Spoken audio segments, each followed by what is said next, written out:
Assalamualaikum warahmatullahi wabarakatuh. Nama saya Nurlia. Mari kita mentadaburi Al-Quran Surah An-Nahl ayat 10 sampai dengan 19, yang artinya, Dialah yang telah menurunkan air hujan dari langit untuk kamu. Sebagiannya menjadi minuman dan sebagiannya menyumburkan tanah tumbuhan. Padanya kamu menggembalakan ternakmu.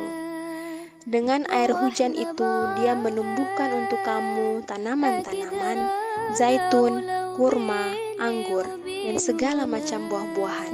Sungguh, pada yang demikian itu benar-benar terdapat tanda kebesaran Allah bagi orang yang berfikir.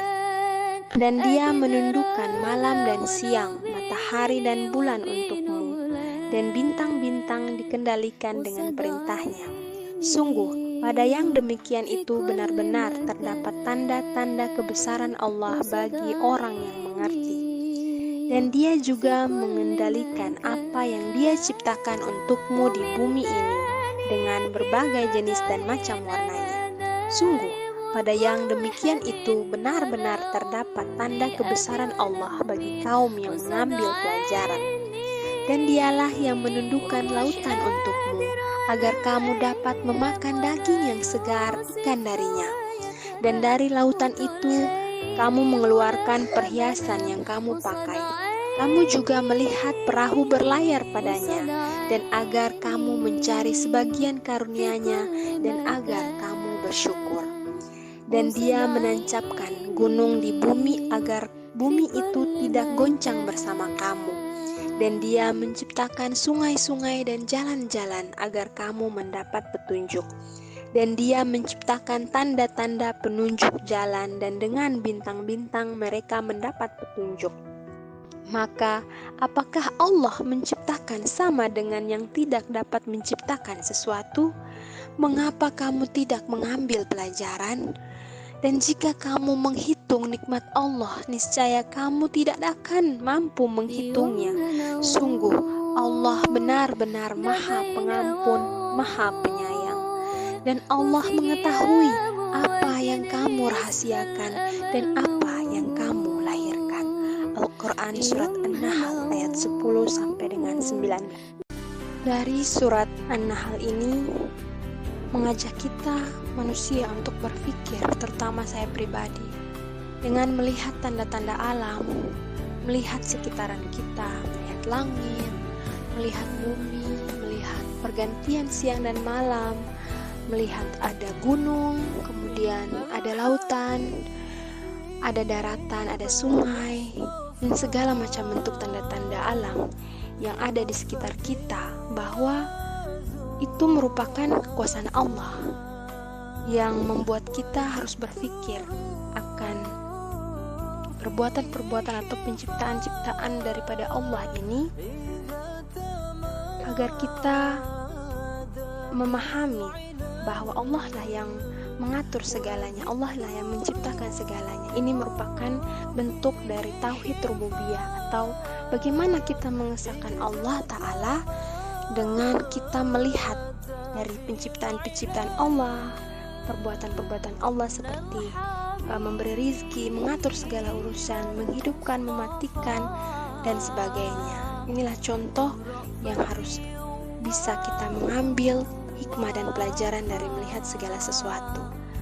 Masya Allah ya, ketika melihat hujan itu begitu luar biasa. Hujan itu turun sehingga membuat makhluk hidup yang ada di bumi yang tadinya sudah kering, kerontang, yang hampir mati karena kekeringan, menjadi subur kembali, menjadi sumber daripada kehidupan. Air ini merupakan sumber daripada kehidupan, sehingga ketika hujan turun merupakan rahmat Allah bagi seluruh alam dan bumi menjadi subur kembali. Dalam ilmu sains dan teknologi, seperti yang telah diteliti oleh manusia daripada ayat-ayat Allah ini, ada beberapa proses bagaimana terjadinya hujan. Ada yang disebut dengan evaporasi atau proses penguapan pada air.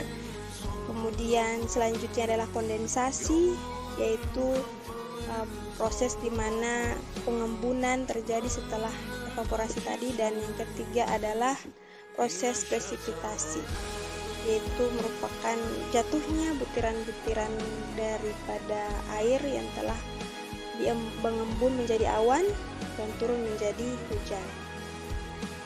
Proses pertama yaitu evaporasi ini di mana penguapan air yang terjadi daripada ketika suhu panas terjadi di bumi membuat air yang ada di sungai, danau, laut menguap menjadi butiran air atau uap air. Nah, ketika uap air itu naik kepada atmosfer bumi, kemudian menggumpal menjadi awan.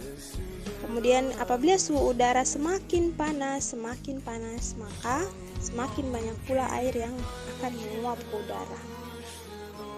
Dan juga setelah proses daripada penguapan tadi, selanjutnya air yang naik ke atmosfer mengalami kondensasi atau pengembunan. Nah, dalam proses tersebut, uap air akan berubah menjadi partikel-partikel es yang sangat kecil. Partikel es yang membentuk dari uap air tersebut akan mendekati satu sama lain, kemudian membentuk gumpalan putih yang biasa disebut awan. Proses partikel es yang saling mendekat dan membentuk awan itu disebut kolesensi. Perubahan air menjadi es tersebut dipengaruhi oleh perbedaan suhu pada perbedaan ketinggian awan di udara. Apabila semakin tinggi awan terbentuk, suhu akan semakin dingin. Nah, pada proses kondensasi tadi, uap air akan naik ke atas lantaran terkena panas dari matahari. Setelah uap air naik cukup tinggi, terjadilah pengembunan yang berubah menjadi tetesan air. Setelah proses pengembunan tadi, terjadilah proses pencairan atau presipitasi, yaitu mencairnya butiran es di awan.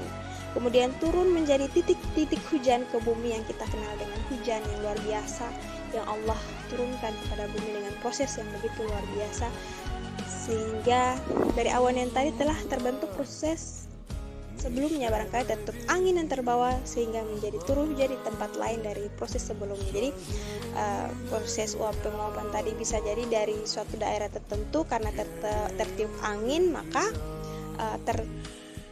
terbawalah ke daerah yang lain. Luar biasa ya. Itu juga telah diatur oleh Allah. Ini semua kita manusia hanya bersifat untuk mempelajari dan memahami prosesnya yang begitu luar biasa, yang begitu rumit, tapi semua itu mudah bagi Allah. Semua itu luar biasa. Di mana Allah berkehendak itulah akan terjadi. Dan setelah air pun turun menjadi rahmat bagi seluruh alam.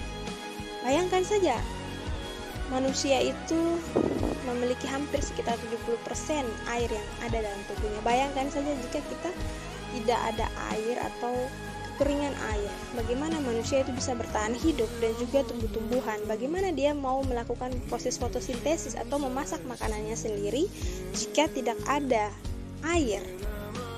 Otomatis dia akan mati. Dan juga hewan, bagaimana hampir sebagian besar tubuhnya disusun oleh air itu sendiri. Ketika dia terjadi kekeringan di suatu daerah, maka otomatis hewan-hewan pun akan mati. Luar biasa ya. Bayangkan segala bentuk yang Allah ciptakan, segala bentuk yang Allah hidupkan di muka bumi ini merupakan rahmat. Dan begitu pun juga huruf hujan yang merupakan rahmat yang terbesar bagi makhluk hidup yang ada di bumi.